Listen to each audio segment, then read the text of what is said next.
9:19. Nehemías 9:19. ¿Lo tenemos? Los que lo tengan, confirmen con un amén. Dice la palabra de nuestro Dios. Capítulo 9, versículo 19 dice: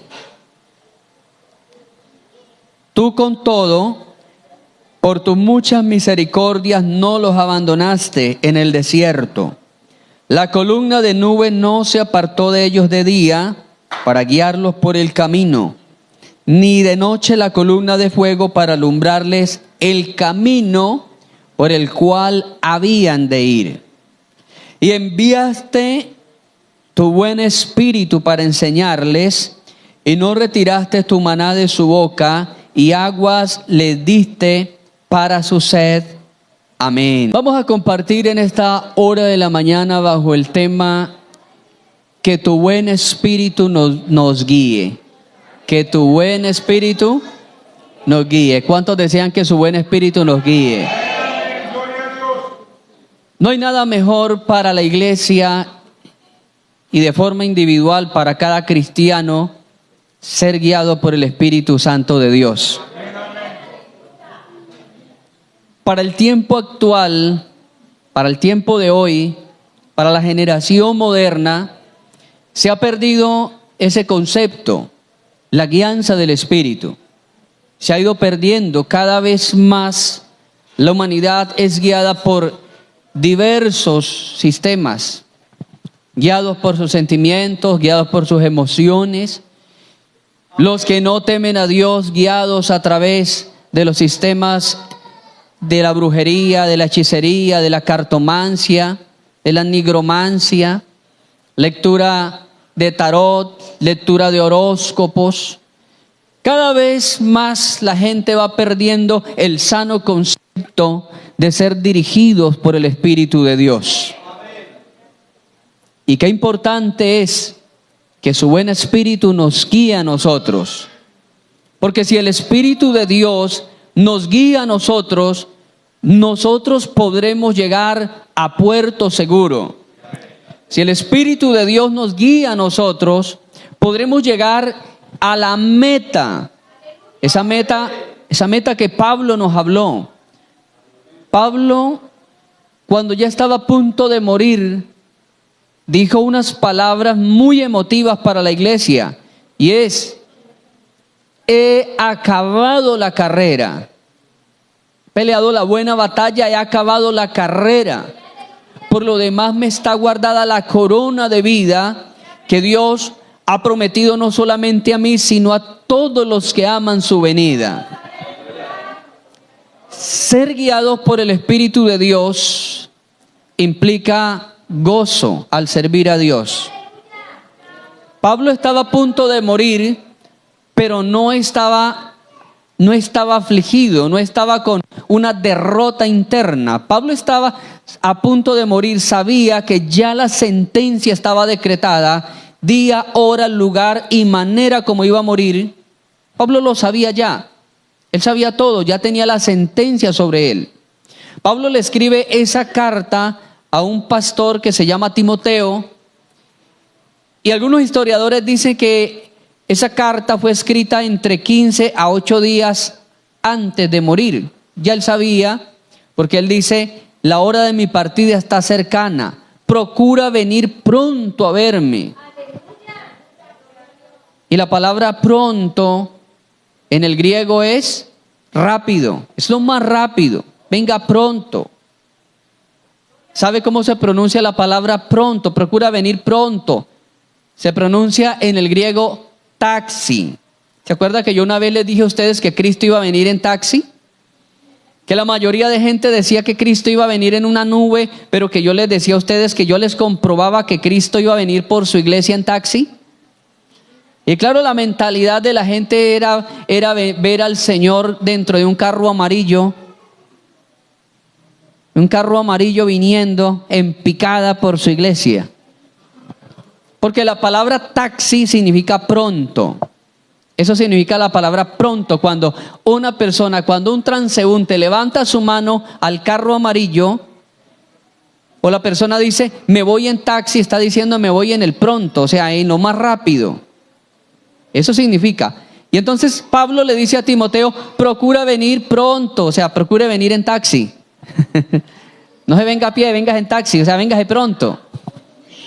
Procura venir pronto a verme porque el día de mi partida ya está cercano. Pero me llama la atención es que Pablo dice esas palabras con mucha alegría porque él le iba a dejar sus encargos y sus notas finales a Timoteo. Le iba a dejar, digámoslo así, el testamento, un testamento de padre a hijo, un testamento pastoral le iba a dejar Pablo. Pablo lo dice con mucha alegría. La guianza del Espíritu es supremamente indispensable porque hoy día la gente se está dejando guiar por sus sentimientos y por sus emociones. La gente está poniendo en un lado las emociones y en el otro lado la fe. Y está pesando la fe de acuerdo al peso de la emoción. Y esto es algo peligroso. No podemos pesar las emociones con la fe. Porque si pesamos las emociones con la fe, si nuestra emoción es una emoción de tristeza, entonces nuestra fe irá a flaquear también. Nuestra fe será una fe triste, una fe gris. Si mezclamos las emociones con la fe, y si hoy nuestra emoción es la emoción de alegría, si hoy venimos alegres, entonces va a subir nuestra fe va a estar alegre. Pero no se puede hacer eso, hermano, porque la fe es un segmento del espíritu. Las emociones son un segmento del alma. Y la Biblia dice en Hebreos 4:12 dice que la palabra de Dios es más cortante que toda espada de doble filo. Que penetra, ¿hasta dónde? Penetra hasta el alma. Parte, oiga esto, parte el alma del espíritu. Y dice que entra hasta las coyunturas y los tuétanos. Ahí están las tres dimensiones del ser: espíritu, alma y cuerpo. Porque cuando se habla de las coyunturas y se habla de los tuétanos, está hablando de la parte material. La palabra de Dios divide y ubica la dimensión del ser humano, espíritu, alma y cuerpo. La palabra los divide y a cada uno los pone en su sitio. Por eso no es lo mismo el espíritu con el alma. No es lo mismo, ni las funciones que cada uno tiene no son las mismas. La fe es un segmento del espíritu. La fe es un segmento del espíritu. Las emociones son un segmento del alma. Entonces nunca ponga en una balanza las emociones con la fe. Porque si su emoción es tristeza, recuerde que su fe está en otra parte, su fe está en el espíritu. Así estemos tristes, así estemos abrumados, estemos enfermos, así estemos alcanzados económicamente, la fe tiene que estar en un nivel alto, en un nivel de guianza por el Espíritu de Dios. Oiga esto, amado hermano. Hubo un caudillo que se llamaba Nehemías, por allá por el año entre el 538 y el 534 antes de Cristo, hubo un caudillo que se llamaba Nehemías. El nombre Nehemías significa Dios consuela, o Dios es consuelo. Este caudillo tuvo y jugó un papel muy importante para la historia judía. ¿Por qué fue tan importante para la historia judía? Porque él se preocupó de algo que era la protección del pueblo. Eran los muros, las murallas. Les voy a contar un poco la historia para entrar en contexto quién era Nehemías. ¿Cuántos de ustedes recuerdan que Israel se corrompió Y la corrompición de Israel tenía que ver con la idolatría. Cambiar a Dios por los dioses paganos. Los israelitas cambiaron a Dios por los dioses de las tierras paganas. Y Dios decidió castigarlos. ¿Cómo los castigó Dios? Dios castigó a los israelitas de una manera, la manera más irónica que nosotros podemos ver. De una manera irónica. ¿Cómo lo hizo? Trasladándolos a una tierra que se llamaba Babilonia. Babilonia. ¿Cuántos de ustedes han criado perritos, perros cachorros, y han tenido que educarlos para que ellos aprendan a hacer sus deposiciones a un solo sitio? Levante la mano los que alguna vez han criado un perrito y han tenido que castigarlo porque el perrito anda haciendo sus deposiciones por todos lados. Ellos son animales, pero ellos entienden, porque los animales se guían por instintos. Entonces, el animal entiende cuando usted le castiga. Y una de las formas de castigar al animal, al perrito, para que el perrito no vuelva a hacer sus deposiciones debajo de la cama o debajo de la mesa, es tomando el perrito, se le agarra del cuello, se le pone muy cerquita. Ya los veo a varios haciendo las señas.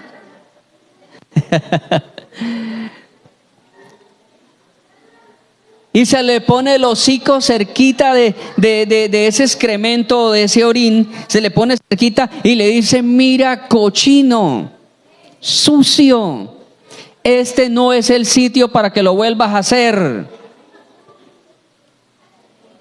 El perrito grita, el perrito está allí en un shock nervioso y el dueño le está recalcando, y tal vez con 2 o 3 veces. A veces hay animales que son más aplicados que con una sola vez aprenden. Dios hizo eso parecido con los israelitas.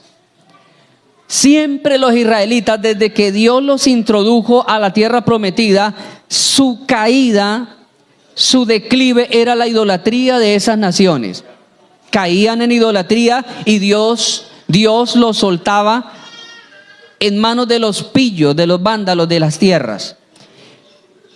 Y llevaban ya siglos cayendo en ese mismo error.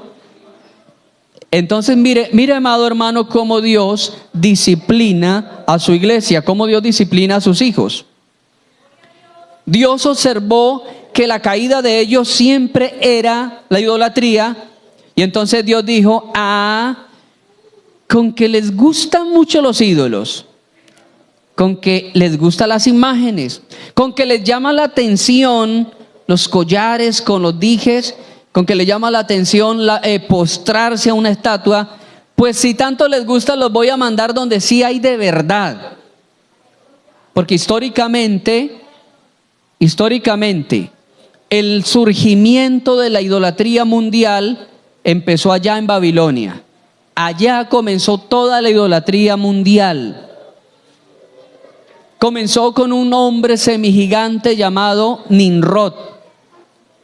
Nimrod dice que era vigoroso cazador. Dice el Génesis capítulo 9, capítulo 10, habla de Nimrod. Capítulo 11, habla de Nimrod.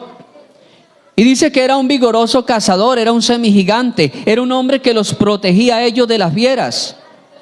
Y es más, dice la Biblia que fue el primer rey que hubo sobre este planeta, el primer poderoso, el primer hombre que empezó a reclutar gente para ponerlos a su servicio, fue Nimrod. Pero cuando Nimrod muere, la gente comienza a idolatrar el espíritu de Nimrod. Empieza a idolatrar al espíritu de Nimrod.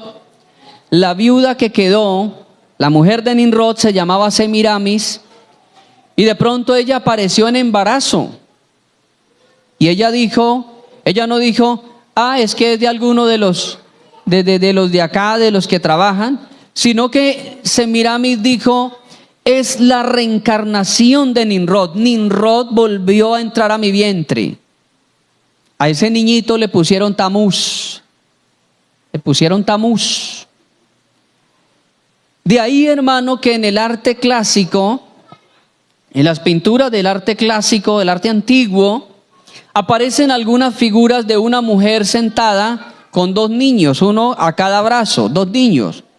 Uno de los niños tiene la cara de bebé y la otra tiene el cuerpo de bebé, pero la cara viejita, la cara de un viejo barbado. Representando la resurrección, la supuesta resurrección de Nimrod. Que el niño era Tamuz y el otro niño era Nimrod. De ahí, cuando la Torre de Babel, cuando fue confundida los lenguajes fueron confundidos, cada uno tomó un camino distinto. Los chinos arrancaron para el lejano oriente, otros se establecen en el medio, otros en el cercano oriente, otros se desplazan al norte hacia Europa, otros se desplazan al sur hacia África. Y cada uno lleva allí su idea de el Dios de Babilonia. Babilonia era una ciudad plagada de ídolos, de todo tipo de ídolos. Entonces mire la forma irónica en que Dios reprende a su pueblo.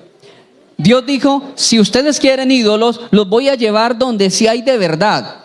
Y donde hay para que escojan, grandes, pequeños, barrigones, panzones, flacos. Los voy a llevar donde ustedes van realmente a encontrar ídolos por todos lados. Entonces, mi hermano, Dios hizo como cuando usted disciplina al perrito, lo coge y lo restriega. Así cogió a los judíos y los restregó, pero aprendieron, porque de ahí en adelante nunca más volvieron a entregarse a la idolatría, nunca más. En el tiempo de Jesús existía otros tipos de pecados, pero todos tenían que ver con pecados relacionados a la religión.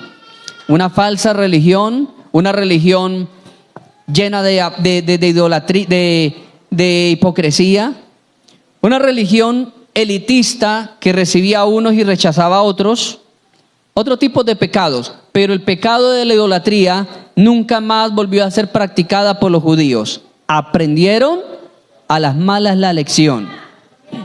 ¿Hasta aquí soy claro, hermanos?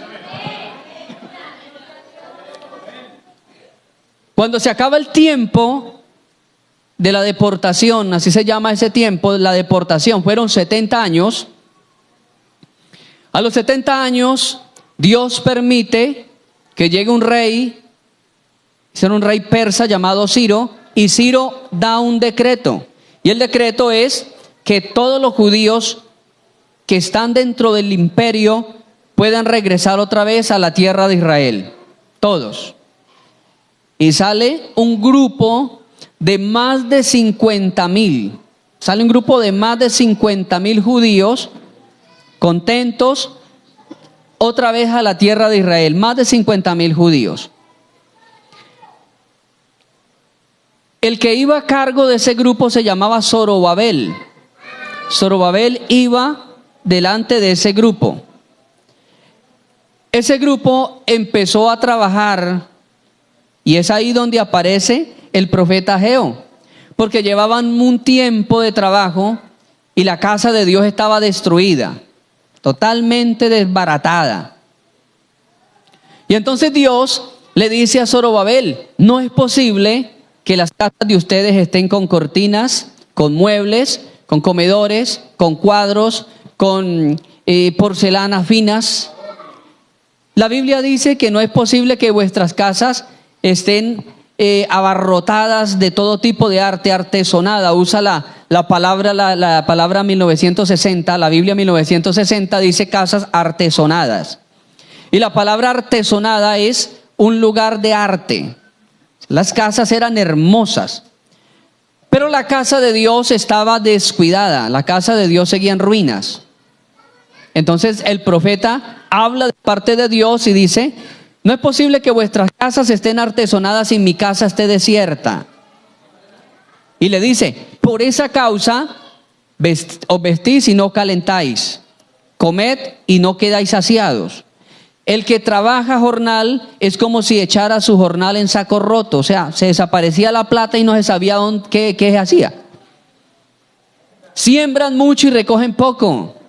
Bueno, había caído una ruina terrible porque ellos se preocuparon por sus casas, por sus viviendas, por su comodidad, pero la casa de Dios estaba en ruinas. Entonces el oficio de Zorobabel fue reparar la casa de Dios, reparar esa casa que estaba arruinada. Ese fue el oficio de Zorobabel, porque usted se va a encontrar que hubieron tres caudillos en ese posexilio, en ese regreso, actuaron tres caudillos. Uno era Zorobabel, el otro fue Esdras. Luego vino Esdras, después de que la casa estuvo reparada, hubo otro grupo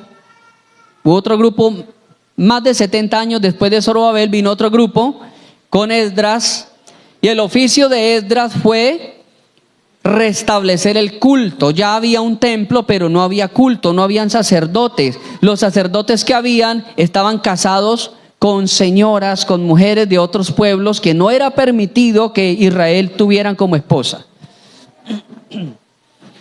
Entonces Esdras vino y restableció el culto a Jehová Dios otra vez. Pero había un tercer caudillo que se llamaba ¿cómo?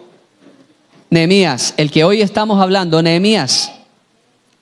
Y Nehemías vino 13 años después de Esdras. Había un lapso de tiempo de 13 años entre el uno al otro. Entre Zorobabel y Esdras había un lapso de más de 70 años del uno al otro. Entre Esdras y Nehemías hay un lapso de tiempo de 13 años. Ya estaba la casa de Dios, ya estaba el culto en la casa de Dios, pero faltaba algo. Pocos querían irse a vivir a Jerusalén. Jerusalén era una ciudad desierta. Había templo, había culto, pero la ciudad era una ciudad desierta. ¿Por qué? Porque no tenía murallas. Y recordemos que el todo de la protección de una ciudad valía en el tiempo de la Biblia por sus murallas, por sus muros. Eso era el todo, era la protección, amado hermano. No existían leyes o entes territoriales que controlaran la migración. Cualquier grupo decía, vamos a apoderarnos de esa ciudad, y lo único que podía guardar la ciudad era la muralla. Así que Jerusalén era una ciudad desierta en el tiempo de Nehemías. El cuadro que le pinta uno de los familiares de Nehemías es: no hay nadie en Jerusalén, es una ciudad arruinada, es una ciudad poco codiciada, los muros están derribados, las puertas fueron quemadas a fuego. O sea, mire cómo le da el cuadro, la radiografía de la ciudad. Es una ciudad totalmente hecha escombros. Ninguno quería habitar allá.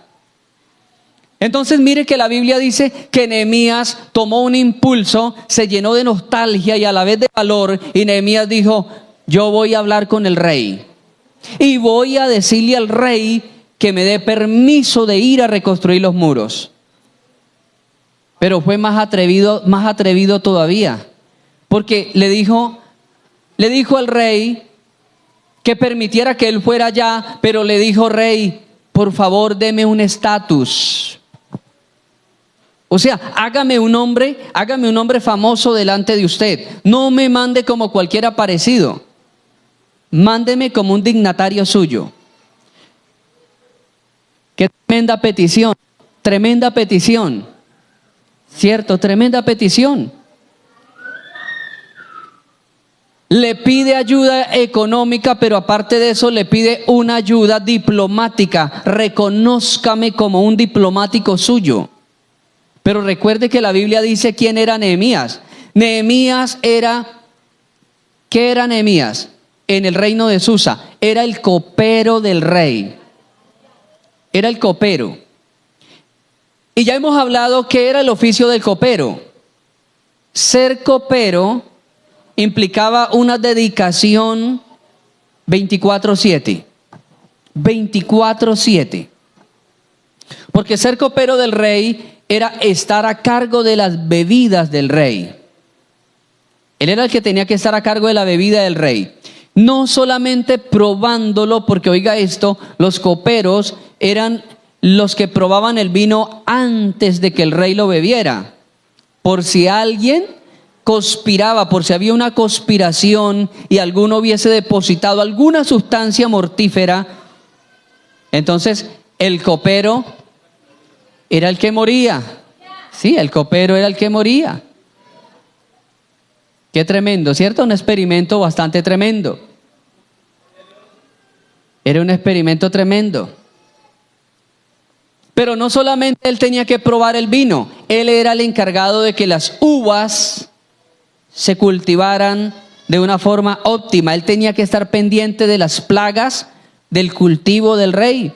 Él tenía que estar pendiente que la cosecha fuera cortada en su tiempo. Él tenía que estar pendiente de que la poda de las plantas de uva se hicieran adecuadamente. Él tenía que estar pendiente cuando fueran a exprimir las uvas, porque las uvas las exprimían en un recipiente de piedra que se le llamaba lagar, el lagar.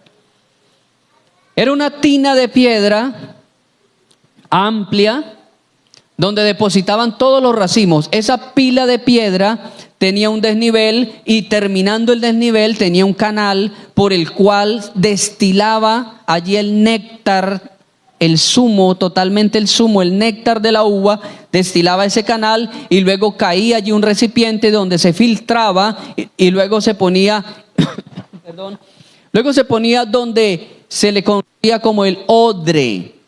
El odre era un recipiente hecho de piel de cabra.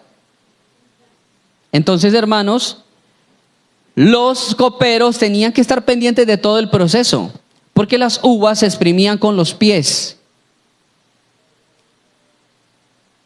A la parte alta de aquel recipiente de piedra, de aquella tina de piedra, a la parte alta colocaban unos trozos de madera, dos verticales y uno horizontal, y luego se le colocaba un lazo y la persona que entraba a pisar las uvas en el lagar quitaba lógicamente su calzado, entraba a pie descalzo, se prendía del lazo y luego empezaba a brincar y a hacer danza alrededor de todas esas uvas para poderlas exprimir bien.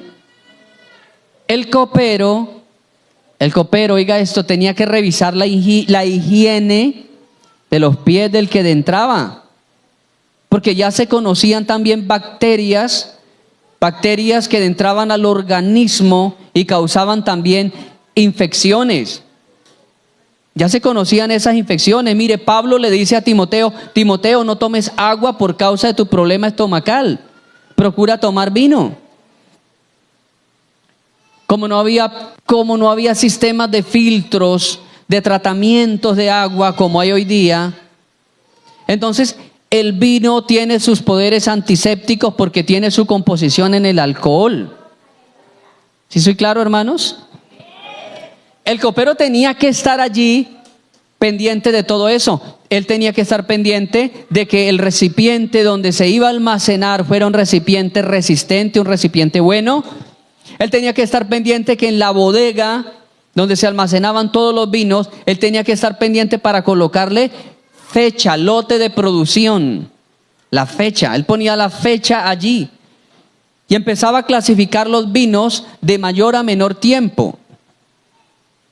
Él tenía que estar pendiente ahí en la bodega, tenía que estar pendiente en los cultivos, tenía que estar pendiente en la cocina, tenía que estar pendiente hasta cuando el vino era llevado a la boca del emperador. Tremenda responsabilidad, mi amado hermano. Tremenda responsabilidad.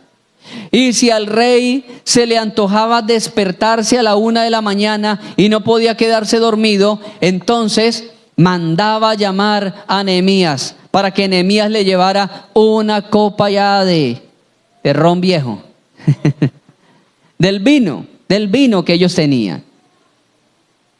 Y Nehemías tenía que decir: como ordene mi señor, como ordene, y correr a la bodega, porque él era el que guardaba la llave especial de la bodega. Si había un atentado, una conspiración a través del vino, era porque él había compartido el uso de la llave con alguien. Se dice que habían 2 sitios muy guardados para los reyes. 2 sitios que eran de sumo cuidado. Uno era el harén, que era donde estaban las muchachas del rey, y lo otro la bodega del vino. Eran 2 cosas muy custodiadas por los reyes. El harén, que normalmente ponían a un eunuco, que era un hombre. Un eunuco era un joven de buenas capacidades mentales, de buenos propósitos, y aparte de eso de buena masa muscular, y lo castraban. Lo tomaban, los castraban, les traían los testículos y lo ponían a cargo de todas las muchachas del harén, las muchachas del palacio, para que las cuidara. Tremendo, ese oficio también era tremendo, hermano. Tremendo. Entonces Nehemías, ya entramos en contexto, ¿cierto? Entramos en contexto que Nehemías era una persona muy importante y le dice al rey, deme permiso. ¿Cuánto te vas a demorar? Porque normalmente cuando uno pide un permiso, siempre está por delante la duración del permiso. Fecha, ¿cuándo regresa? Y mire la bobadita que pide, él. Pide más de 10 años. Pide más de 10 años. Tremendo. ¿Qué pensarían en la empresa suya si usted pide un permiso por 10 meses?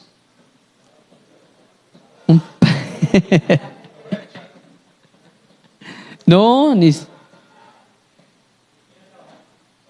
quiere trabajar más, le dan la liquidación. Si la esposa le dice al esposo, mi amor, yo quiero ir a pasear, a visitar a mi mamá. ¿Cuándo regresa? No, mi amor, en 3 años. Mira, hermano, allí es donde vienen los grandes milagros de Dios. Allí es donde viene lo incoherente para nosotros los humanos, pero lo poderoso para Dios. Y es que el rey le dice, te voy a otorgar todo eso. Te voy a mandar con gente de a caballo para que los cuiden de camino. Le voy a hacer una carta a los gobernadores de allá para que entiendan que usted no es un aparecido, usted es un emisario, usted es un dignatario mío, usted es mi representante allá directo. Le voy a dar madera, le voy a dar oro y le voy a conceder todos esos años que usted me pide. Aquí lo vuelvo a esperar y aquí le tengo el puesto otra vez. ¿Cómo es de bueno Dios? ¿Sabe por qué le concedió Dios todo eso a Nehemías? Porque él había hecho una oración previa. Él había hecho una oración y en esa oración le había recordado a Dios lo que él había hecho en el desierto años atrás. ¿Y qué fue lo que Nehemías le dijo a Dios? Tú los guiaste con tu buen espíritu. Y así como lo guió atrás con su buen espíritu, él estaba pidiendo eso mismo para el tiempo presente. Guíame, Señor, con tu buen espíritu. No hay nada mejor que nosotros pedir la guianza del Espíritu Santo de Dios, amado hermano. No hay nada mejor que eso. Tenga mucho cuidado cuando su guianza son cosas externas. A veces buscamos la guianza de todos, menos del Espíritu de Dios. Acuérdense que cuando los israelitas entraron a la tierra de Canaán, dice la Biblia que vinieron unos hombres de una ciudad que se llamaba Gabaón. Vinieron disfrazados. ¿Cómo se habían disfrazado? Con ropas viejas, con zapatos rotos. Habían empacado unos panes mohosos y podridos que habían ya por ahí deshechos. Empacaron trastes viejos. Vinieron ante Josué y ante los ancianos y le dijeron, nosotros somos siervos suyos. Venimos de un país tan lejos, que cuando este pan lo empacamos estaba recién salido del horno. Cuando nos vinimos, estos zapatos estaban recién hechos. Estos vestidos estaban recién confeccionados. Estamos tan lejos que mire cómo llegó el estado de los zapatos, de los vestidos, de los panes, de los odres donde llevaban el agua. ¿Qué hizo Josué y los ancianos? ¿Qué hicieron? Pobrecitos, se llenaron de lástima. Se llenaron de lástima e hicieron un pacto de protección con ellos. Hicieron un pacto. Le creyeron a eso que estaban viendo. Oiga, hermano, claramente dice la Biblia que hicieron el pacto porque no consultaron a Jehová Dios. No consultaron a Dios, fueron engañados y luego hubo una guerra y Dios les ordena subir. Pero dice que cuando llegaron allá, los de Gabaón dijeron, ustedes no nos pueden tocar porque acuérdense que ustedes tienen pacto con nosotros. Nosotros no, nunca hemos hecho pacto con ustedes. Y salen los señores, los que habían ido, salen al frente y dicen, ¿no se acuerdan de nosotros? Mírenos bien. Nosotros fuimos los que estuvimos allá, comimos con ustedes. Hicimos un pacto de varones, un pacto de hombres. Juraron por Jehová su Dios que no nos iban a hacer daño. Dice la Biblia que los hombres de guerra estaban enfadados contra Josué, enfadados con los ancianos. No pudieron cumplir el mandato de Dios. ¿Por qué? Porque no consultaron, no se dejaron guiar por su buen espíritu. Hay momentos que tenemos que detenernos a esperar la guianza del Espíritu. Es lo que nos cuesta a nosotros que somos imperativos. A nosotros nos cuesta como humanos eso. ¿Por qué no confiamos tanto en la dirección del Espíritu Santo? Porque nos cuesta esperar la respuesta del Espíritu Santo. Nos cuesta esperar el tiempo en que Él nos responda, en que Él nos dé una directriz. ¿Se acuerdan que cuando Cristo comisiona a los apóstoles para la gran comisión, les dice, quédense en Jerusalén, ¿hasta cuándo? Hasta cuando venga el Espíritu Santo sobre ustedes. Y después me van a ser testigos en Jerusalén, en Judea, en Samaria y hasta lo último de la tierra. Pero les dijo claramente, quédense en Jerusalén hasta cuando venga. Porque si ellos no esperaban que Él viniera, imaginémonos a Pedro cortando orejas por todos lados. Pedro cortando orejas por todos lados, porque el Espíritu Santo nos capacita para hacer la labor como Él quiere. Pero antes de venir el Espíritu Santo, Pedro parecía que fuera un torero, cortando orejas. Usted sabe que la buena faena del torero amerita cortar oreja. Pareciera que Pedro no era un pescador de hombres, sino un torero que iba cortando orejas. Si Pedro no esperaba que viniera el Espíritu sobre él, Pedro saldría con la espada, seguiría andando con la espada puesta, predicando con la espada y tumbando orejas. Tendríamos a Juan y Jacobo, que eran muy temperamentales, haciendo llover candela en cada lugar donde no le recibieran también. Entonces el Señor les dijo, por favor, muchachos, no se vayan a hacer la gran comisión, sino hasta que venga, hasta que descienda el Espíritu Santo sobre ustedes. Porque cuando vino el Espíritu Santo empezó a guiar a cada uno de esos hombres.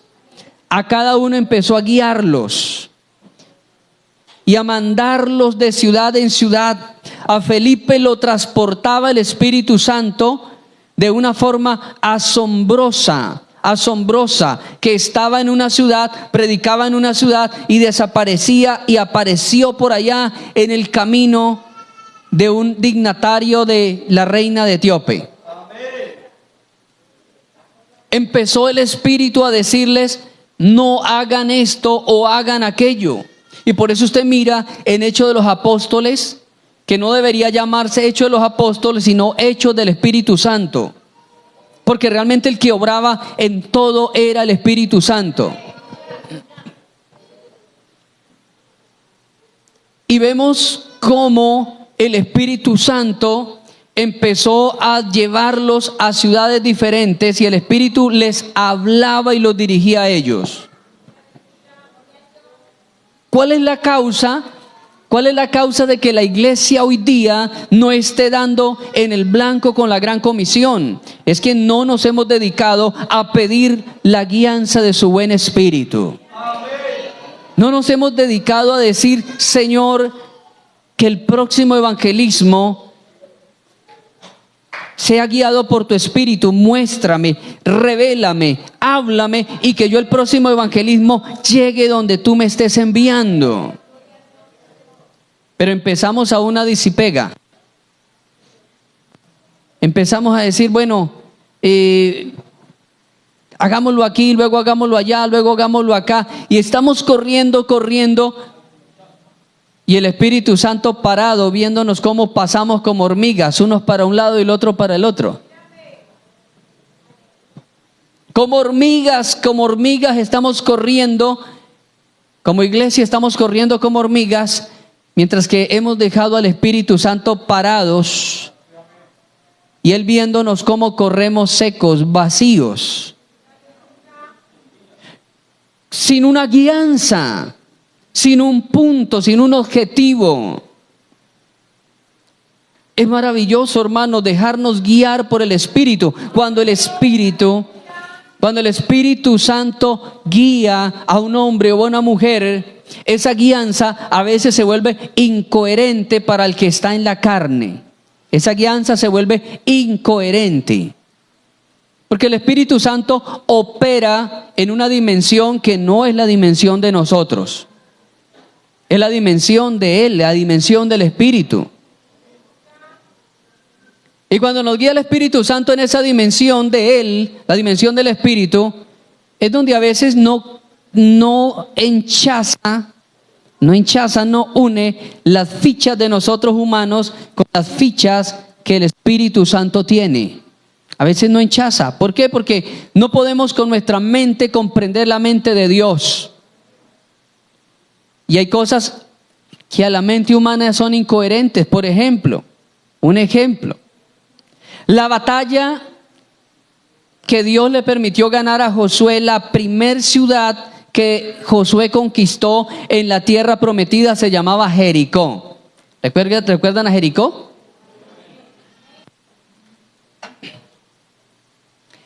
Esa primer batalla fue ganada de una forma totalmente diferente. Pero ahí es donde va la guianza del Espíritu. La guianza del Espíritu que fue totalmente descomunal a la mente del hombre. La guianza del Espíritu fue Josué, lleva al pueblo a la orilla del muro y vas a darle una vuelta hoy y mañana y así por 7 días.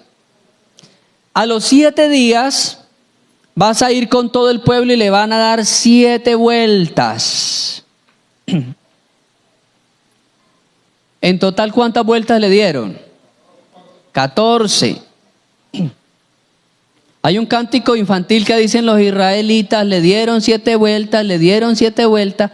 Realmente son 14 vueltas los que Israel le dio a la ciudad.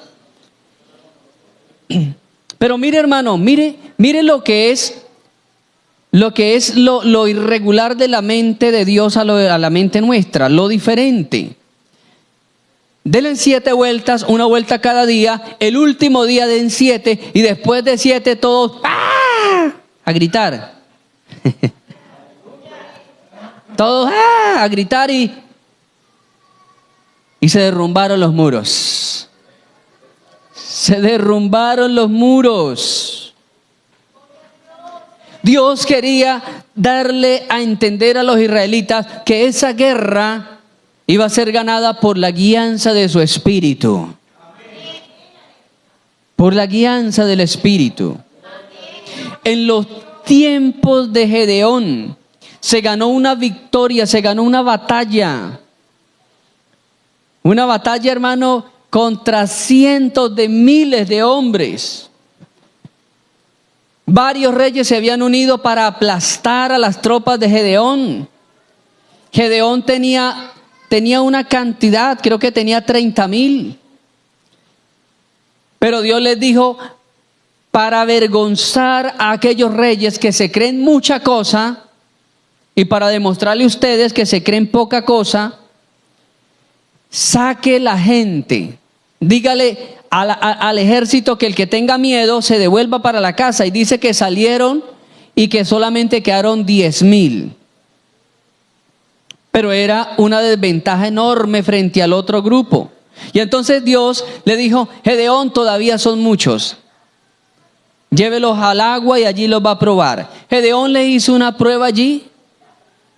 Llegaron al agua, estaban muy cansados, estaban deshidratados y llegan a un arroyo de aguas cristalinas y frescas. Dice que unos sacaron agua con la mano y empezaron a tomar y estaban pendientes, pero que los que estaban más cansados se tendieron al piso a tomar agua con su boca como lame el perro, o sea, a tomar agua del arroyo. Dios le dijo, ponga aparte los que se acostaron a tomar agua y los que quedaron de pie tomando agua. Los que tomaron agua con su mano fueron 300 y Dios le dijo, esos 300 son los que necesito. Con ellos vas a ganarle a esos cientos de miles de soldados enemigos. Mira, amado hermano, cuando uno es guiado por el Espíritu, la gente no entiende. El que tiene una mente carnal no entiende qué es lo que está haciendo ese varón o esa hermana. No entiende por qué está haciendo eso. Critica, se burla, le hace bullying. No entiende porque en la esfera del Espíritu no enchaza los argumentos de nosotros los humanos. No casa. Usted puede, hermano, reventarse como la chicharra dándole argumentos a un ateo. Dándole argumentos tal vez a una persona de otra doctrina, de una secta. Pero si no es el Espíritu el que lo está guiando a usted a hacer eso, usted está perdiendo el tiempo. Está perdiendo el tiempo y usted lo que está haciendo es generando violencia verbal. Pero oiga esto, si el Espíritu lo está guiando a hablarle al ateo, al profesor, al decano, al rector, al médico, al abogado, si es el Espíritu de Dios el que le está guiando, ir a hablarle a alguien que está tal vez evangelizando con su doctrina hereje en el barrio y Dios le dice, háblale a ellos, hágalo, porque el Espíritu Santo lo va a respaldar. No tema, porque el Espíritu Santo le va a dar ahí en ese momento la victoria que usted necesita. Pero hay una clave, hermano, y esta clave es, si oyeres hoy su voz, no endurezcáis vuestro corazón. Si oyeres hoy su voz, porque a muchos el Espíritu de Dios quiere guiarlos, pero su corazón se cierra, su corazón se endurece. Hace algunos días nos contaba una experiencia una hermana, y nos contaba la experiencia de que vio a un anciano sentado al borde de la vía pública. Era un anciano que estaba sentado, tenía una ropa ajada, una ropa sucia. Dice la hermana que ella iba muy bien arregladita. Se había puesto su buen traje, su buena colonia, su buen peinado, sus buenos tacones porque iba para la iglesia. Iba para la casa de Dios. Dice que pasó y saludó, hola, ¿cómo está? Siguió, pero dice que el Espíritu le dijo a ella, ve y ora por aquel anciano. Y terminada la oración, abrázale, dile que yo lo amo. Ella se detuvo enseguida, porque dice que la voz fue una voz nítida, audible, nítida. Ella se detuvo como si alguien le hubiese hablado detrás. Devuélvete, ora por él y luego abrázale y dile que yo lo amo. Y ella miró por todos lados, ninguno le estaba hablando. Trató de seguir y otra vez la voz, otra vez la voz le insistía. Y ella dijo, wow, es el Señor. Subió al andén, le dijo, amado caballero, ¿me permite orar por usted? Claro, sí señora, no hay problema, ore por mí. Se puso a orar ahí en la vía, oró por él, pero ella decía, no, yo abrazarlo sí no. Yo hasta allá sí no. Ya estaba terminando y ella comenzó a sentir esas punzadas. ¿Lo abrazo? ¿No lo hago? ¿Qué hago? Finalmente dijo, no, tal vez lo más importante es que Dios lo ama. Oró y le dijo, Dios le ama. Hubo una obediencia parcial. O sea, en parte la obedeció. Pero luego se fue de camino y sentía ese dolor tan profundo de no haber obedecido completamente. Dice que estuvo en el culto, pero no hubo gozo en el culto, no disfrutó ese culto. En la administración se arrodilló y empezó a pedirle perdón porque sentía que le había fallado en la comisión a Dios, que no había cumplido lo que Dios quería. Esa semana dice que fue una semana triste. Sentía mucho dolor porque no le había cumplido a Dios. Terminó la semana y después va a hablar con el pastor y le dice, hermano pastor, ya un pastor de experiencia, un pastor ya de avanzada edad.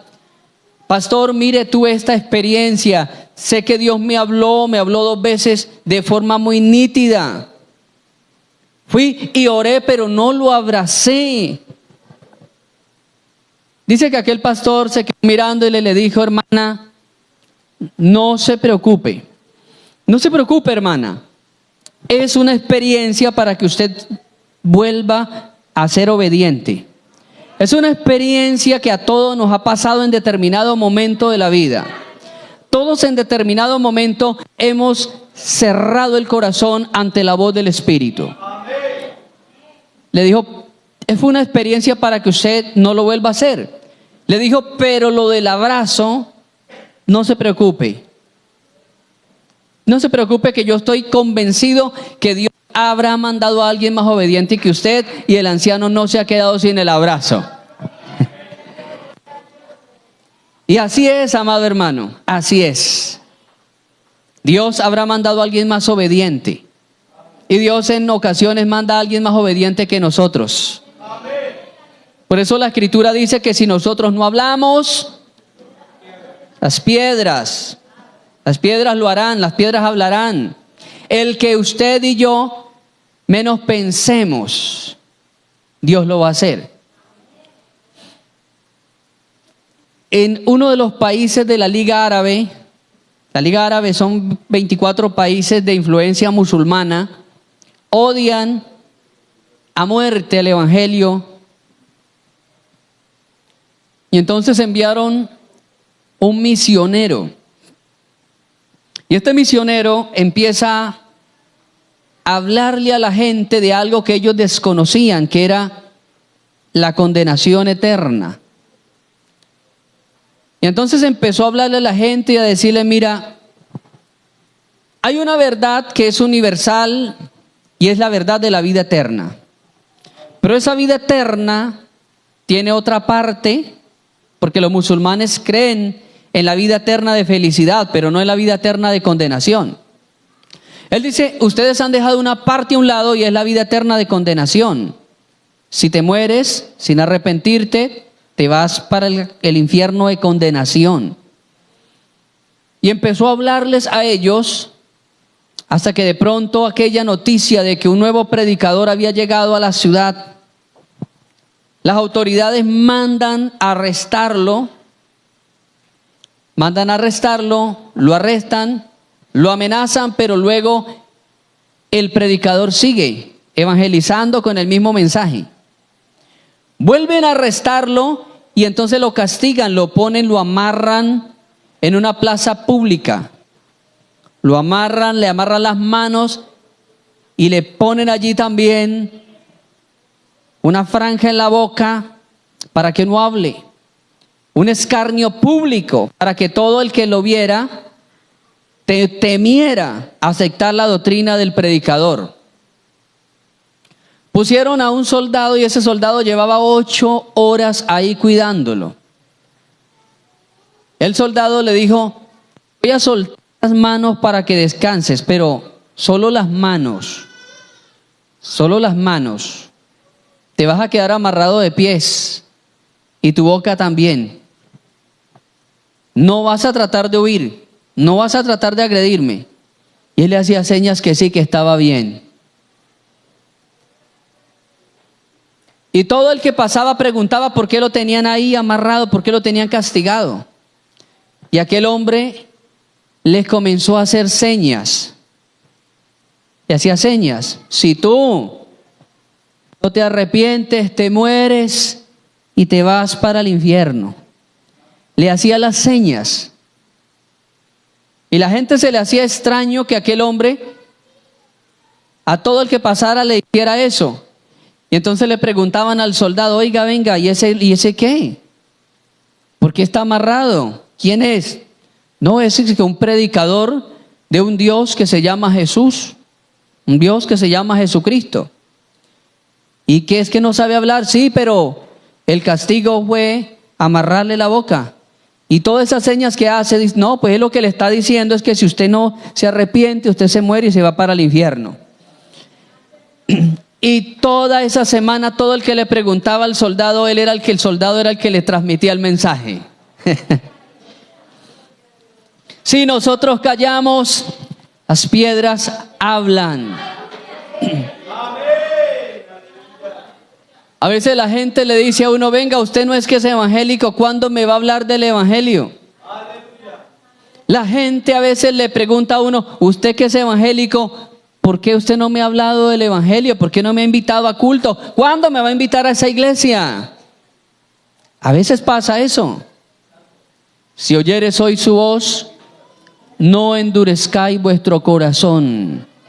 ¿Cuántas veces el Espíritu Santo le ha hablado a usted en la madrugada? Levántese porque hay una necesidad, levántese a orar. ¿Cuántas veces Dios le ha dicho a usted a través de su Espíritu Santo: lo que yo te proveí, el dinero que te proveí es para que suplas una necesidad de alguien? Pero usted, en vez de sacar y bendecir a otro, usted lo esconde más.